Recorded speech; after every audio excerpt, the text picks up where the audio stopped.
Welcome aspirants. আজকে আমি তোমাদের সাথে ইউপিএসসি সিভিল সার্ভিস এক্সাম নিয়ে কিছু তথ্য এবং এন্টার যে প্রক্রিয়া সেই সম্পর্কে আলোচনা করব। তোমরা সঙ্গে থাকো। প্রত্যেকটা রাজ্যের ক্ষেত্রে যেমন পাবলিক সার্ভিস কমিশন বা পিএসসি হয়, অল ইন্ডিয়া লেভেলেও ঠিক ইউনিয়ন পাবলিক সার্ভিস কমিশন হয়। এই ইউপিএসসির আগে অর্থাৎ স্বাধীনতার আগে এই পরীক্ষাটাকে আইসিএস বা ইন্ডিয়ান সিভিল সার্ভিস হিসাবে পরিচিত ছিল। এটা 1926 সালে প্রতিষ্ঠিত হয় এবং এই পরীক্ষার মারফত যারা আসেন তারা অ্যাডমিনিস্ট্রেশনের যে টপ পোস্টগুলো আছে, সেটা অ্যাডমিনিস্ট্রেটিভ হোক, পুলিশ হোক, ফরেন হোক, আদার যে এলিট সার্ভিসগুলো হয় সেই সার্ভিসগুলোতে ইউপিএসসির মারফতই কিন্তু নিয়োগটা হয়ে থাকে। এই পরীক্ষায় অল ইন্ডিয়া সার্ভিসের আন্ডারে মূলত 3 ধরনের পোস্ট যেগুলো অল ইন্ডিয়া, যেমন তার মধ্যে 1 নম্বর হচ্ছে আইএএস অর্থাৎ ইন্ডিয়ান অ্যাডমিনিস্ট্রেটিভ সার্ভিস, যারা আইএএস এর মারফত নিয়োজিত হন তারা district magistrate and district collector হিসেবে কাজ করেন। পরবর্তীকালে তারা বিভিন্ন যে মিনিস্ট্রি আছে সেই মিনিস্ট্রির সেক্রেটারি হিসেবে কাজ করেন। রাজ্যের ক্ষেত্রে সর্বোচ্চ যে পদ চিফ সেক্রেটারি হিসেবে কাজ করেন এবং সেন্ট্রালের ক্ষেত্রে ক্যাবিনেট সেক্রেটারি হিসেবে কাজ করেন। পুলিশ আইপিএস এর মারফত এসে থাকেন এবং জেলাতে তারা পুলিশ সুপার বা সুপারিনটেন্ডেন্ট অফ পুলিশ হিসেবে কাজ করেন। পরবর্তীকালে ডিরেক্টর জেনারেল অফ পুলিশ হিসেবে কাজ করেন এবং ইন্টেলিজেন্স ব্যুরোতেও তারা কাজ করে থাকেন। এবং আইএফওএস এর যে পরীক্ষা অর্থাৎ ইন্ডিয়ান ফরেস্ট সার্ভিস, সেটাও ইউপিএসসির মারফতই হয়ে থাকে। ফরেস্ট যে কনজারভেশন, ওয়াইল্ড লাইফ এবং এনভায়রনমেন্টাল পলিসি নিয়ে এনারা কাজ করে থাকে। এছাড়াও সেন্ট্রাল যে সিভিল সার্ভিস আছে তার এ এবং বি গ্রুপ আছে, সেখানে উল্লেখযোগ্য কিছু পদ এবং কিছু দপ্তর আছে, যেমন Indian foreign service, Indian audit and account service, Indian civil account service, Indian corporate law service, Indian revenue service, Indian trade service, Indian defence account service, Indian railway traffic service, Indian postal service, Indian information service, Indian defence state service উল্লেখযোগ্য। এই পরীক্ষায় যদি কেউ বসতে চায় তাহলে পরে এই আইএএস, আইপিএস, আইএফএস এর ক্ষেত্রে তাকে অবশ্যই ভারতীয় নাগরিক হতে হবে। এই পরীক্ষায় বসার কিছু বয়সের ব্যাপার আছে, যেহেতু পরীক্ষাটা প্রত্যেক বছর হয়ে থাকে, যেই বছর দেবে সেই বছরের আগস্টের 1 তারিখ অর্থাৎ 1 আগস্টে তার বয়স 21 বছর হতে হবে। এই ক্ষেত্রে কে কত বছর দিতে পারে তার ক্যাটাগরাইজ বলা আছে। জেনারেলের ক্ষেত্রে 21 থেকে 32 বছর, ওবিসির ক্ষেত্রে 21 থেকে 35 বছর, এসসি এসটির ক্ষেত্রে 21 থেকে 37 বছর। এডুকেশন কোয়ালিফিকেশন, যদি কেউ যে কোনো স্ট্রিমে গ্র্যাজুয়েট হলেই কিন্তু এই পরীক্ষায় বসার যোগ্য। এখানে কে কত পেল, কত মার্কস পেল এর কোনো গুরুত্ব বা মাইনে নেই। সে যে যতই নাম্বার পাক বা না পাক, he or she has to prove himself through this exam. এবার নাম্বার অফ অ্যাটেম্পটস আমরা দেখে নিব। জেনারেলের ক্ষেত্রে 6 বার দিতে পারেন 21 থেকে 32 বছর অবধি, ওবিসিরা 9 বার দিতে পারেন 21 থেকে 35 বছর বয়সের মধ্যে, এবং এসসি এসটিরা আনলিমিটেড অর্থাৎ টিল দ্য এজ অফ 37 যতবার খুশি তারা বসতে পারে। এই পরীক্ষার যে ধরন, এই টোটাল পরীক্ষাটাকে 3 ভাগে ভাগ করা হয়।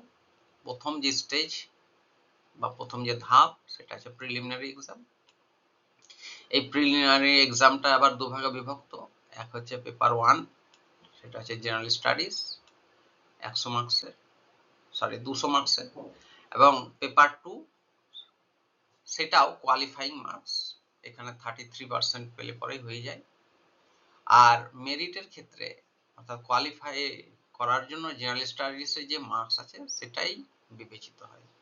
এখানে কিন্তু নেগেটিভ মার্কিং আছে, অর্থাৎ 1/3 মার্কস কিন্তু কাটা যাবে যদি ভুল হয়। মেন এক্সাম অর্থাৎ প্রিলিমিনারি পরীক্ষা পাস করার পর, আচ্ছা বলে রাখা ভালো, এই প্রিলিমিনারি এক্সাম মূলত 10 থেকে 12 লক্ষ ছেলে মেয়ে প্রত্যেক বছর আবেদন করে থাকেন, কিন্তু অ্যাভারেজ অ্যাপ্রক্সিমেট একটা নাম্বার দেখা গেছে 5 লাখ বা সামথিং পরীক্ষায় অ্যাপিয়ার করেন, এবং 10 থেকে 12 হাজার ছেলে মেয়ে এই পরীক্ষায় কোয়ালিফাই করেন, অর্থাৎ প্রিলিম পাস করে মেনে আসেন। এই মেনের ক্ষেত্রেও দুটো এমন পেপার আছে, যেমন ইন্ডিয়ান ল্যাঙ্গুয়েজ, সেটা বাংলা, অসমিয়া, উড়িয়া, যেগুলো আমাদের কনস্টিটিউশনে যে ল্যাঙ্গুয়েজগুলো আছে সেই ল্যাঙ্গুয়েজগুলো just for qualifying marks. English আছে, সেটাও কোয়ালিফাইং মার্কস, এই 300। এবার এলো পেপার 1। পেপার 1-এ আছে এসে, এটা 250 মার্কসের আছে। পেপার 2-তে জেনারেল স্টাডিজ 1, যেখানে ইতিহাস আছে, ভূগোল আছে, সমাজ আছে, কালচার আছে, এটা 250 marks.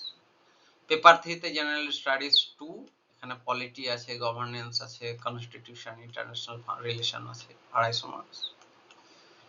Paper 4 general studies 3, economy আছে, টেকনোলজি আছে, এনভায়রনমেন্ট, সিকিউরিটি, ডিজাস্টার ম্যানেজমেন্ট আছে, 250 মার্কস। পেপার 5 জেনারেল স্টাডিজ 4, এখানে এথিক্স আছে, ইন্টিগ্রিটি আছে, অ্যাপটিটিউড আছে, এখানেও 250 মার্কস। এবং পেপার 6 এবং 7 যে কোনো একটা অপশনাল সাবজেক্ট তোমার ইচ্ছা মতো তুমি নিতে পারবে, সেটা 250 করে, দুটো পেপার 500 মার্কস আছে, অর্থাৎ টোটাল 1750 মার্কসের পরীক্ষা। এখানে দেখা গেছে যে টোটাল যে পরীক্ষার্থী, অর্থাৎ 10 থেকে 12 হাজারের মধ্যে মোটামুটি 2500 থেকে 3000 ছেলে মেয়ে কোয়ালিফাই করেন, এবং তারা পরের যে স্টেজ অর্থাৎ ইন্টারভিউ বা পার্সোনালিটি টেস্ট, সেটা অ্যাপিয়ার করেন। এই ইন্টারভিউ বা পার্সোনালিটি টেস্ট, এটা ইউপিএসসির যে অফিস দিল্লিতে ধোলপুর হাউস, এখানে হয়ে থাকে। এটা মূলত মার্চ এবং এপ্রিলের মধ্যে হয়। এই ইন্টারভিউতে আমরা দেখি যে 275 মার্কস আছে। এবার এক একজন ইন্টারভিউ 30 থেকে 45 মিনিট হয়ে থাকে, মোটামুটি অ্যাভারেজ। প্যানেলে 5 জন থাকেন, এই 5 জনের মধ্যে একজন চেয়ারম্যান থাকেন, চেয়ারপারসন থাকেন। তো যখন কোনো ক্যান্ডিডেট ইন্টারভিউ ফেস করে, তিনি কতটা জানেন না জানেন সেটা তো অবশ্যই তিনি নিজেকে প্রুভ করেছেন প্রিলিমিনারি এবং মেনে। ইন্টারভিউতে মূলত তার যে বিশ্লেষণ করার ক্ষমতা, তার চিন্তা ভাবনার যে ক্ল্যারিটি, তার নিজের মধ্যে যে কনফিডেন্স, প্রেজেন্স অফ মাইন্ড এবং সিদ্ধান্ত নেওয়ার যে ক্ষমতা, এইগুলো মূলত দেখা হয়। এবার এই যে মেন যে রিটেন এক্সাম হলো 1750 এবং ইন্টারভিউ 275, অর্থাৎ 2025, এই টোটাল মার্কসের মধ্যে তুমি কতটা পেলে, সেই অনুযায়ী অল ইন্ডিয়া র্যাঙ্কিং হয়। এবার র্যাঙ্কিংয়ে যাদের প্রথম দিকে নাম, অর্থাৎ সার্ভিস প্রিফারেন্সের ক্ষেত্রে তাদেরকে অগ্রাধিকার দেওয়া হয়, এবং সেটা ক্রোনোলজিক্যালি সেটা নিচের দিকে নেমে আসে। এই পরীক্ষায় যে রিসেন্ট যে কাট অফ মার্ক রয়েছে, সেই কাট অফ মার্ক আমরা 2023-এর যে কাট অফ, সেটার যদি বিশ্লেষণ করি তাহলে পরে আমরা বুঝতে পারবো। যেমন জেনারেলের ক্ষেত্রে বলছে 47% হলেই হয়ে যায়।